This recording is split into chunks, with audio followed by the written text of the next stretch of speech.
Good morning. Today we're going to be going over the sine graph for our trig unit. We're going to start off with our unit circle and completing that again. The reason we're going to continue doing this is because for your, when you take this test, you will need to know the first quadrant, so everything here, by memory, and that includes degrees, radians, and the coordinates. So we're going to keep kind of doing that. If you're already really comfortable with it, then you're going to skip through this part. I should clarify as well, the first quadrant is for proficiency. You're allowed one mistake. The entire circle is for highly proficient. You're allowed 2 mistakes. So first, the degrees. This is really the only part of it that I do in order. So start with 0 degrees, written really messy, 30 degrees, 45, 60. One of the students in one of my classes mentioned the way he remembers this is that when they're close together, the distance between them is 15. Otherwise, all those distances are 30 degrees. So adding 30 as you're going, or wrote the wrong thing there.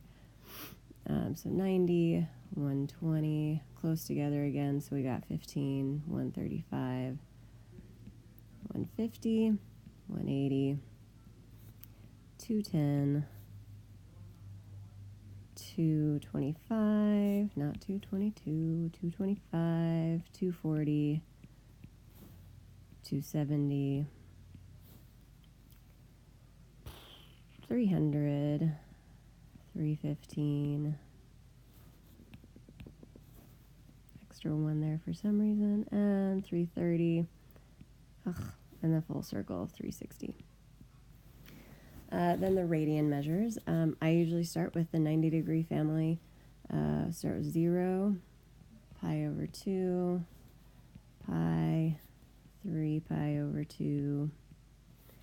And then I also put the 45 family in there, so that's half. If I'm looking here, this is half pi, so half of that is 1/4 pi, or pi over 4.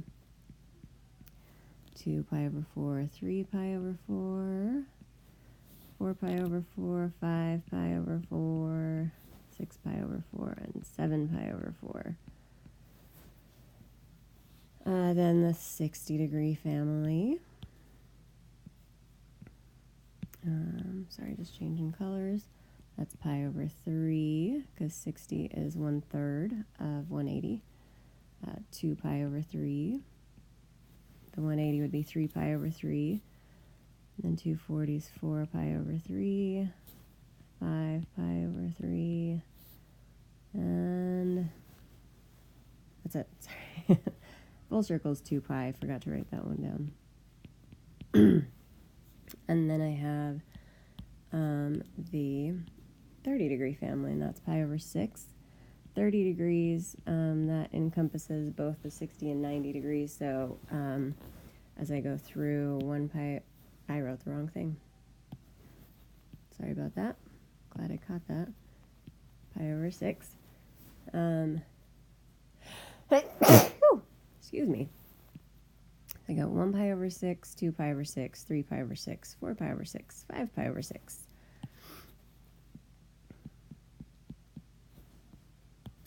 6 pi over 6, 7 pi over 6. 8 pi over, that looks like a 5. It's supposed to be a 3, but that doesn't need to be more confusing than it is. Okay. 7 pi over 6, 8 pi over 6, 9 pi over 6, 10 pi over 6, and 11 pi over 6. So those are all of my radian measures. And then in keeping with those families, I can fill in the degree measures as well. I'm going to have to zoom in a bit on that to get those in there. First, my coordinates at my axes, 1, 0, 0, 1, -1, 0, 0, -1. My 45 family, that's the square root of 2 over 2, square root of 2 over 2, negative square root of 2 over 2, positive square root of 2 over 2, negative and negative for both of them,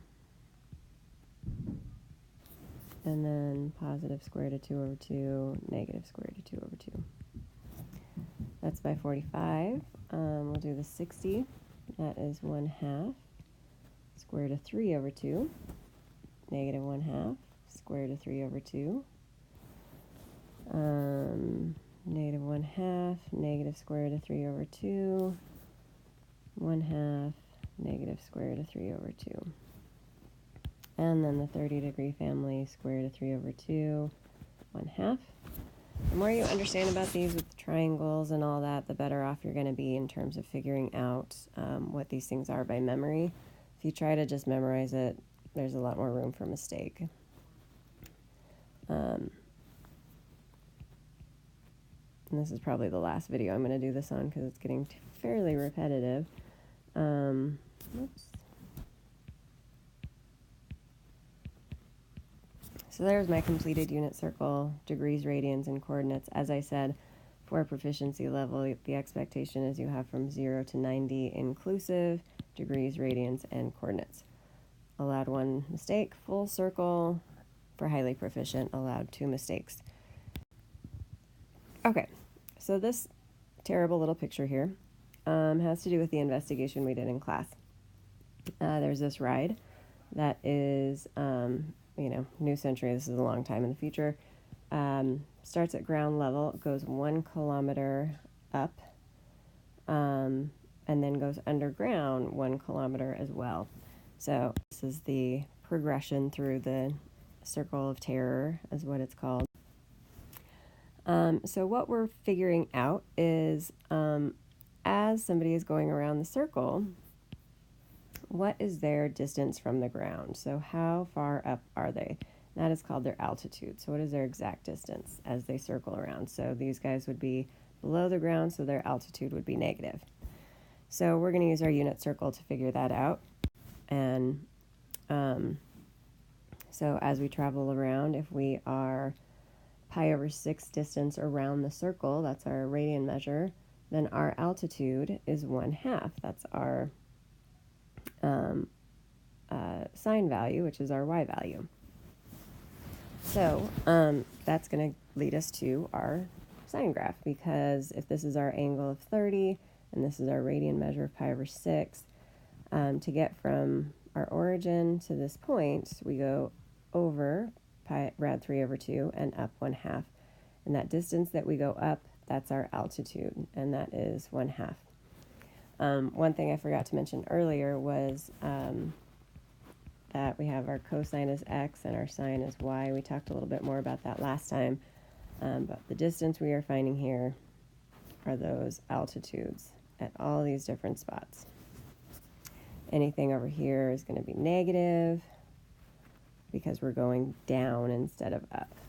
So I have a tiny little circle in here.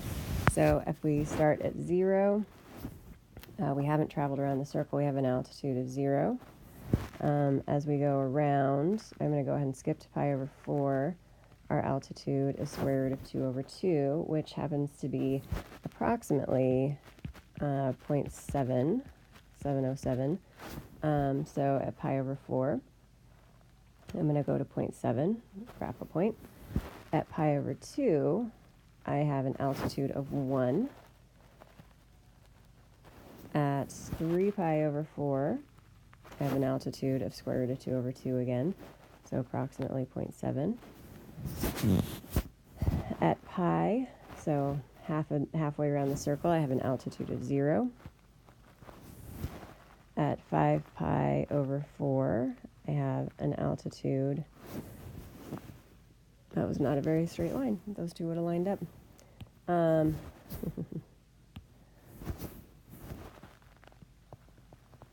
Yep, those two should line up. Sorry. So at 5 pi over 4, I am below ground, which means I have an altitude of negative pi over 2 pi, not 2, sorry. I have an altitude of negative square root of 2 over 2, so negative 0.7 approximately. At 3 pi over 2, I have an altitude of -1.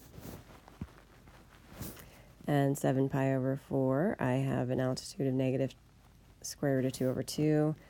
And then at 2 pi, I am back to an altitude of 0. So I have this sine graph that looks like that. Except I want to fix that middle part just a little bit.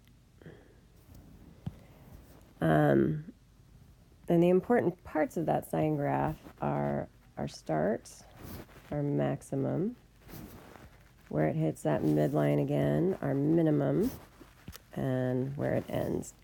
That's what's called one full cycle or one full period. And this is our parent function of the sine graph. Now, if you continue around, this would just keep going and going and going.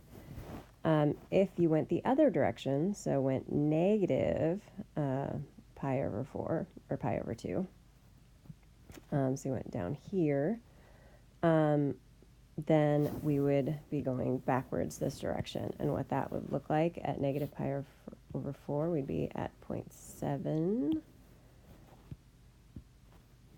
At negative pi over 2, we'd be at -1, so we'd be right here. Negative 3 pi over 4 would be back at 0.7. Negative pi would be back at 0. 0.7. So hopefully you guys are getting the pattern. And so that would just continue in the other direction as well. So that right there is 2 full periods of the sine graph.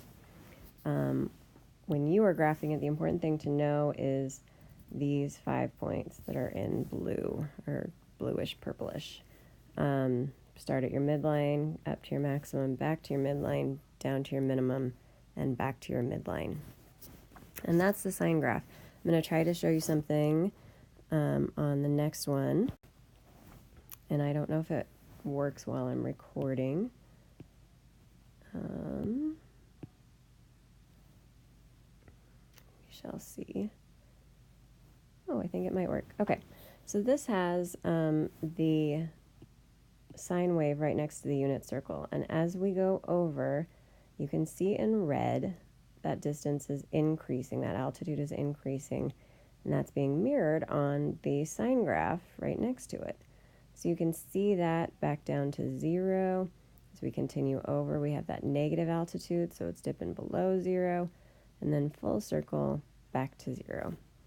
So that is our sine graph, and that's really all there is to it for today. Next time we'll be doing the cosine graph, and then following that we'll be graphing transformations of those two graphs. So have a lovely day. Bye-bye.